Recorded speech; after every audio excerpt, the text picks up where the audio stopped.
Here's the third and final 36-year-old birthday video for today. All right, here we go. We got another comment right here on a video I did called Norwood 3. I am still hiding my thin hair.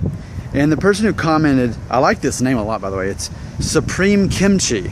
Now, fate would have it that I spent a couple weeks in Myeongji University in South Korea. Back when I was in college, I taught at a like an English camp is what it was called, teaching Korean teenage boys in a camp setting how to speak English better and that sort of thing. Okay, so here's what Supreme Kimchi has to say. Quote, "Hey Nick, have you ever experienced the balding itch, aka burning scalp syndrome?"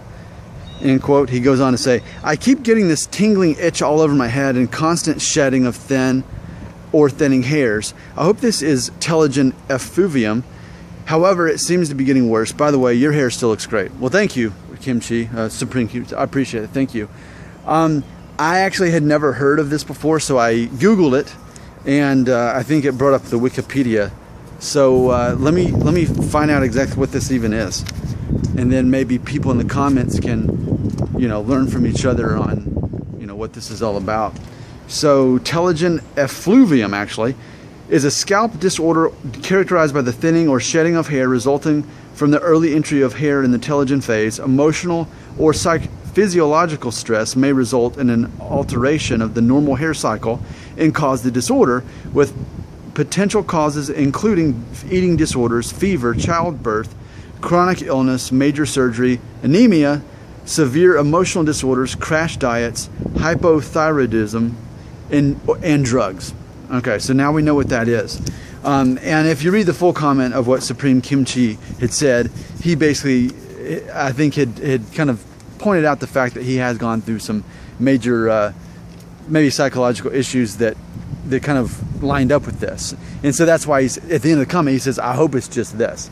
But the reason I wanted to feature this comment is because this is not the first time I got a comment like this. I want to say this is the third this year asking me about itchy scalp.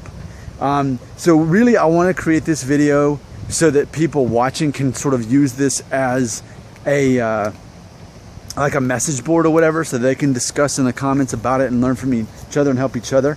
I'm not much help myself because the only way I can help you is by telling you that I definitely have never experienced this. It's funny because it mentioned eating disorders. Of course, as you know, I've been a vegan for over 4 years and a vegetarian for over 5. And, a lot of people say that I'm not getting the nutrients I need. But I mean, I've never had any hair issues on account of switching over. I had already began my Norwood 3 status at age 30.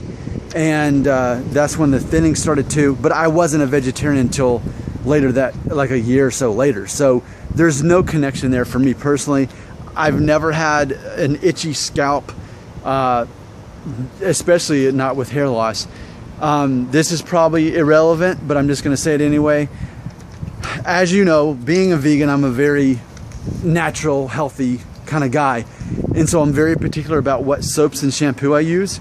If it doesn't come from a place like Whole Foods or Trader Joe's, I'm not going to wear it or use it.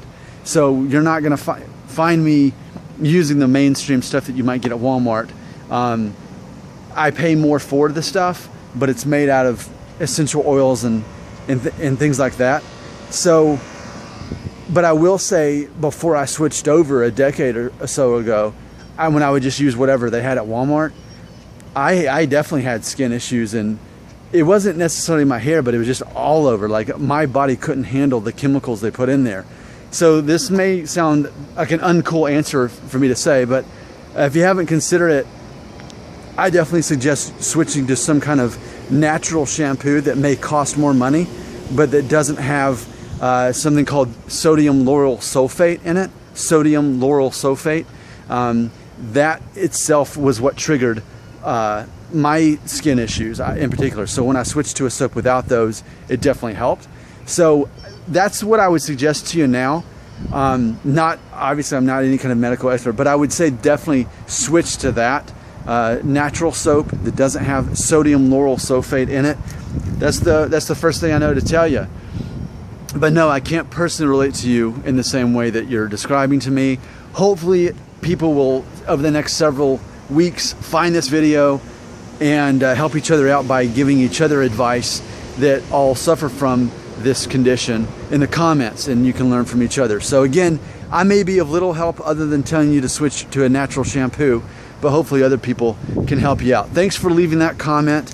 And again, Supreme Kimchi, I'm sorry to hear you going through this, but I really like your name, and thanks for being a part of the Brotherhood of the Hair Loss.